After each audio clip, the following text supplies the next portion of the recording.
Swayam Prabha. Digital India. Educated India.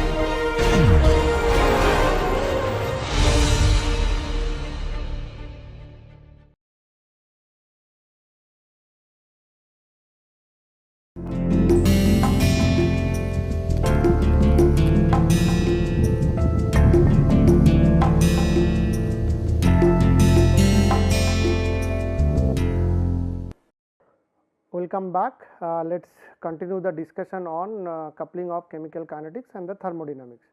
So, what we are in the middle of doing the discussion, we are looking some basic reactors and then doing the analysis.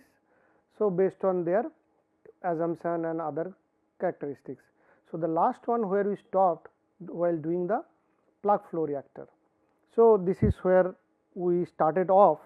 This is the schematic of the plug flow reactor, where the species comes in and then goes out. This is the control volume,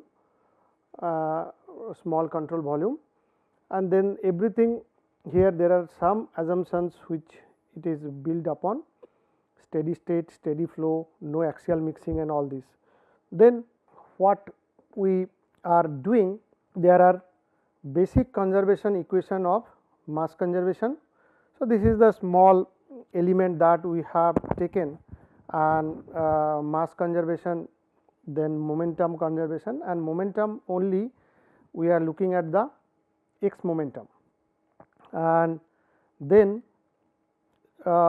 energy also, where this is the energy flux comes in, that goes out, and the species mass transfer. So, this we can look at the system with all the. So, this is the picture. If you recall that these are the fundamental equations, where x momentum, energy, species, how many number of equations, mass has n, equation of state 1, calorific equation of.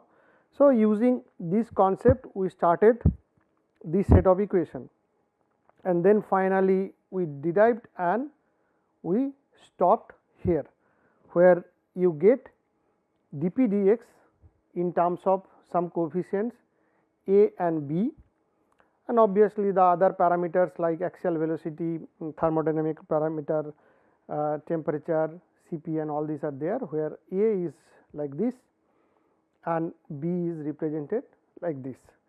Now, we can look at the temperature gradient. So, that would look like now V x square by rho C p d rho by d x plus V x square by C p 1 by A d A by d x. So, minus we have one term which is 1 by V x rho C p summation over all the species H I omega dot I molecular weight of I. So, this is your equation number 52, and the species conservation equation will comes down to this omega dot I molecular weight of I rho V x. So, this would be your equation number 53. So, what you can note here in this particular equation. So, there q double prime, this has been set to 0. This is for simplification. So, for simplification, that has been. Now, one can calculate the residence time. So, which adds one more equation. When you look at the residence time, this would be derivative of r with respect to x 1 by V x. So, that is the residence time. Now, there are initial condition. So, the equations 5.51 to 54, there are initial conditions which are essentially required to solve this equation. This is T naught, density will be rho naught,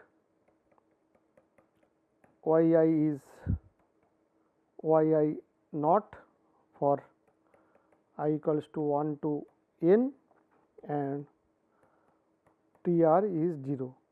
So, this is your sets of equation from A to T. So, these are the initial conditions which all the above equation they are exposed to, and rather those equations can be solved based on these initial conditions. Now, once you have the initial condition, you can easily find out this solution of these ODEs, because these are simple ODEs. So, using this one can find out the solution of these ODEs, and that will get you the temperature profile, species profile and other things. Now, we can look at some of this application of the to the combustion system modeling, where we actually apply these things, because what we looked at is the basic fundamental reactors like plug flow reactor, perfectly stirred reactor, constant volume reactor, constant pressure reactor. So, where do we use all this? So, now the combination of well stirred reactor and plug flow reactors can be used to approximate more complex combustion system. For example, you have a fuel and this is air. Now, this is one of the well stirred reactor. WSR stands for well stirred reactor, well stirred reactor.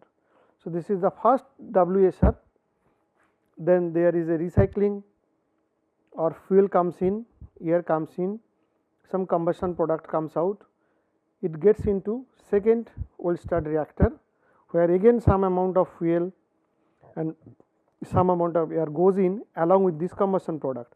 So, that means there are 3 inlet, again some amount of fresh fuel is coming in, some amount of fresh air is coming in and the combustion product. Then finally, this combustion product goes to plug flow reactor. So, this is plug flow reactor, and then finally, you get the final set of products. Now, you look at a slightly complicated example of gas turbine, where you have so many different regime of thing. So, this is an schematic or the cut section of a gas turbine combustor. So, if you look at this is the outer casing or rather air casing. First portion here is the diffuser. So, in the diffuser, actually if you look at realistically while flying, then you can see there is a fan also there which sucks in the air to the system. Then you have a fuel nozzle and some other cover shroud and the swirler. So, the air comes in here, that is allowed to pass through this swirler. So, when that pass through this swirler, what it does, it actually imparts tangential momentum to the air. And also, so essentially when you put so many the energy to it, so there will be pure 3-dimensional. This does lot of things. It not only allows to have rapid quick mixing, also make the system more turbulent in nature. So, there is a very specific purpose of using this kind of swirler, and then the fuel comes in, so that gets well mixed. If it is a liquid fuel, then that will atomize and evaporate, and then the air is there. So, the primary zone, there would be primary reaction going on. So, this is called the primary zone. Then these are the primary holes where again the air is passed through, and these are the liner, and these are the secondary hole, where the secondary hole allows some more air to come in, because also the some air which is bypassed there, that goes through these casings and they goes through these holes. Now, secondary airs when it comes through, they also take part in the secondary combustion or in the secondary zone combustion. So, whatever comes out from this side, this will also react with the excess air, which is there are two purposes of say injecting the secondary injection, or rather having the secondary injection. It will not only allow to have some reaction to take place if there is some excess fuel. So, that would be burned here, because now you inject some more air to it. Secondly, it will also mix with the hot product and little bit smooth out the temperature profile, so that when it goes out, and that is also done through other dilution hole also. So, at the end of this, at the outlet, the idea is that one needs to, or the expectation is that the temperature profile here at the outlet, the T profile should be smooth enough. So, that is the whole idea, and to get that we do lot of dilution, primary, secondary injections. So, that I mean also there are other advantages of doing this multiple injections through these things, but end of the day what one wants to have it a smoother T profile. So, once you have a smoother T profile, this will reduces your pattern factor, and that is one of the biggest design concern for gas turbine engine. So, that is because this temperature outlet of the combustion product, that actually goes to turbine. So, turbine has an, I mean that we have already discussed, turbine is the, in a gas turbine engine, turbine plays a critical role, because that dictates the rest of the design issues. Now, how we model these things? It is modeled as two well stirred reactor and a plug flow reactor. So, where are the well stirred reactor? The primary zone is one of the well stirred reactor. So, primary zone with recirculation of the combustion product, this is one well stirred reactor, and the second well stirred reactor would be sitting in the. So, if you go back to this schematic, this is where air comes in, fuel comes in.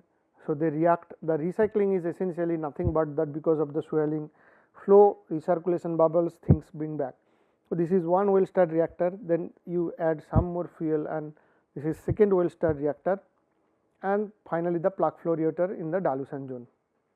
So, this reactor modeling approach are often used as complementary to the tools for more sophisticated final element or different numerical models for combustion chamber. So, these are some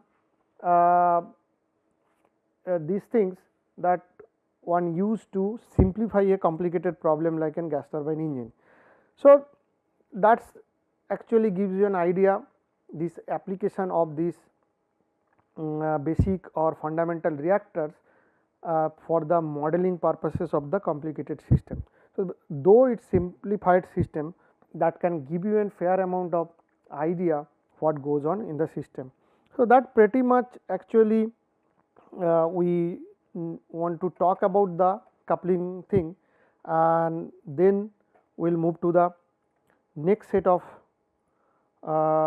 discussion, which will essentially, because now we have finished all these basics of the combustion and all these things, basic thermodynamics, basic properties, and now we will go to a very specific thing, premixed flame. So, and laminar premixed flame. So, that means this talks about two things. One is the premixed, that means my fuel and air. So, this gives me an idea that fuel and air, they are already mixed. So, that means they are mixed a priori and then sent to the reacting zone. or combustion zone or combustor. Laminar stands for because this is from your fluid mechanics. So, the flow is laminar.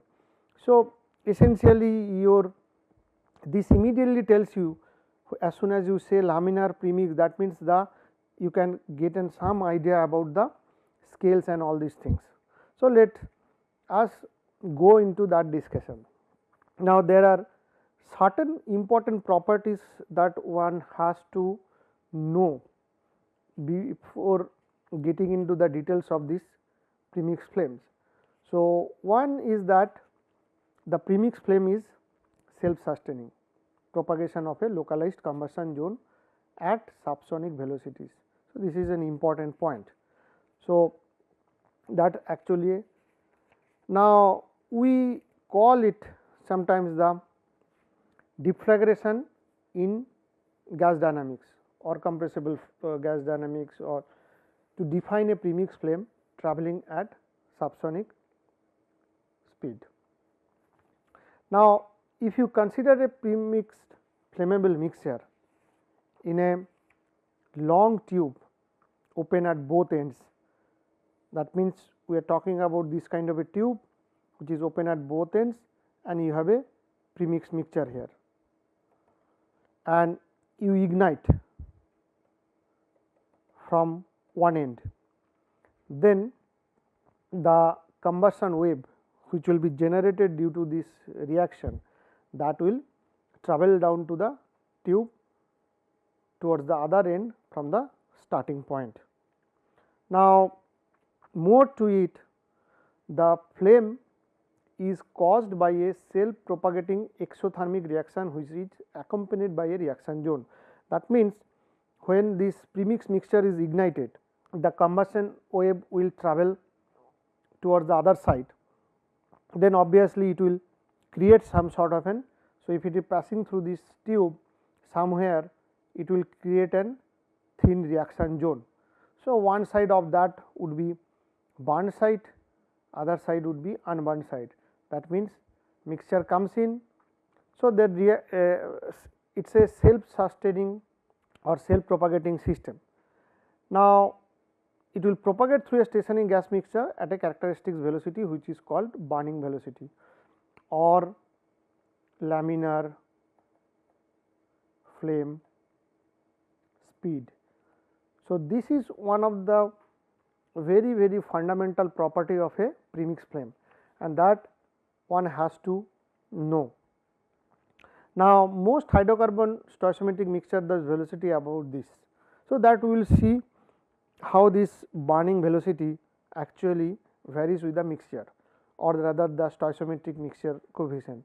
Now, when you talk about, these are some essentially the comments.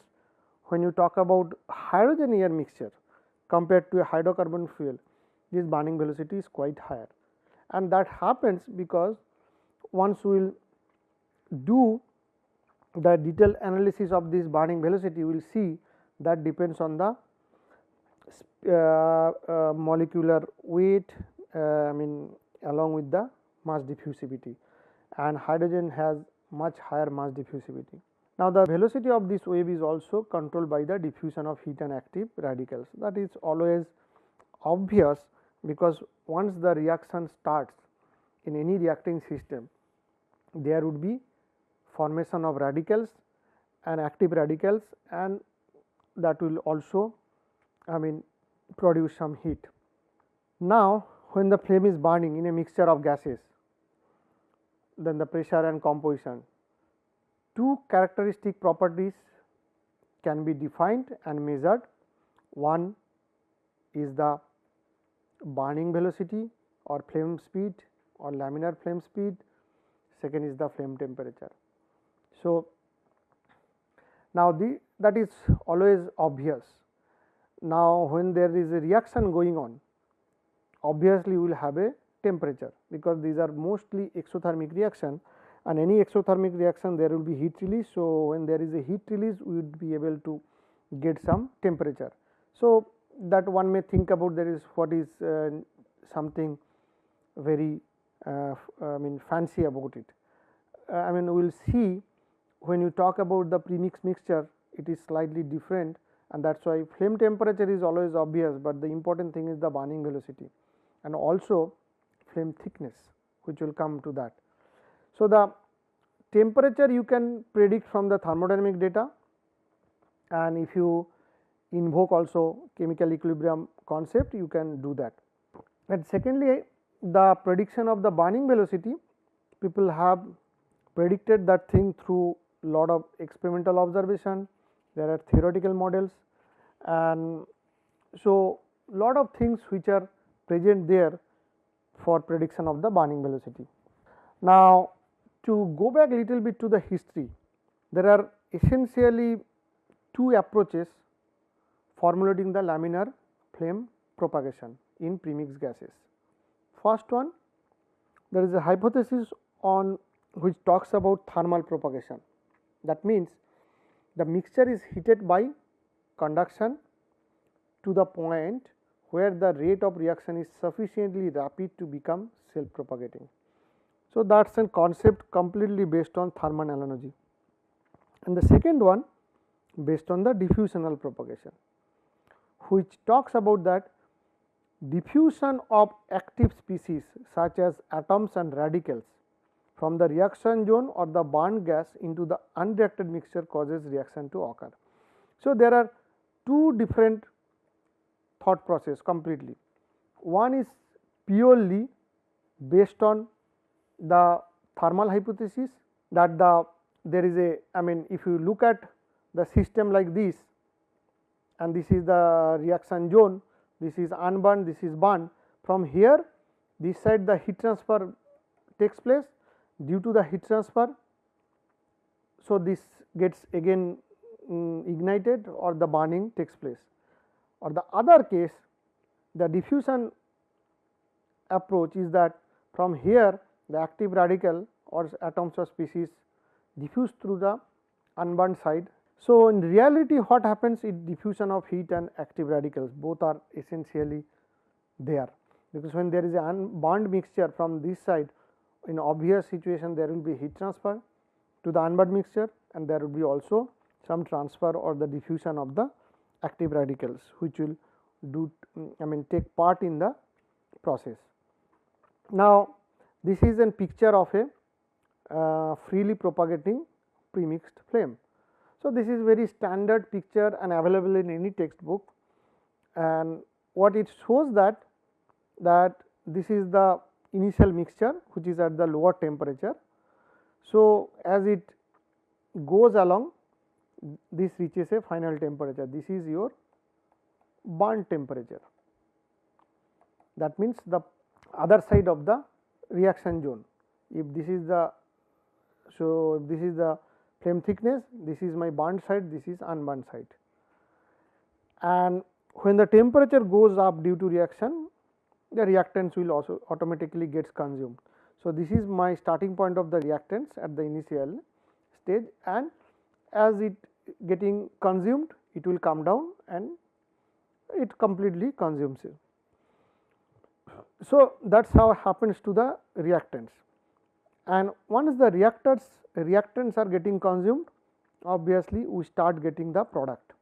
So, this is where the products are. So, one hand, so this is very standard situation when there is a reaction zone, some reactants will be consumed. So, that concentration or mass would come down, obviously the product formation is there. So, that will go up. Now, in between that there are some intermediates, these are intermediate, this will be radical or species or atom, whatever that form. Now, if you divide this whole picture, so this side of this dotted line, this is a cold reactant zone. That means, here at this inlet, if this is my T naught condition, so this is all reactants are at the cold condition. So, that means they are not getting into the business. Then as the things move along, this particular zone called the pre-flame zone, where slowly the reactants are getting heated up because of the temperature increase and all this, and finally this is the zone which is visible flame zone, and this whole zone from this dot to this called the reaction zone, and in the reaction zone you can see the abrupt changes of this reactant species which gets consumed completely, product species are formed, there is a intermediate species which are also formed, and the temperature goes up, and finally this side of this is the product zones, because you have only the temperature of the burnt product and you get these things. So, one can do some simplified analysis here. Whole idea is to find out the some simple analytical expression for the laminar flame speed or laminar burning velocity, whatever we call it. So, to do that, any simplified analysis will obviously have some assumption. First is 1D constant area steady flow, that is number 1. So, then all your kinetic energies, potential energies, viscous effect, thermal radiation, these are all neglected. So, that is number 2. Also across the flame pressure is assumed to be constant. So, that means there is no change in pressure, or rather pressure is not becoming an active parameter to contribute to that. And diffusion of heat and mass, these are governed by the diffusion law like Fourier's law and Fick's law.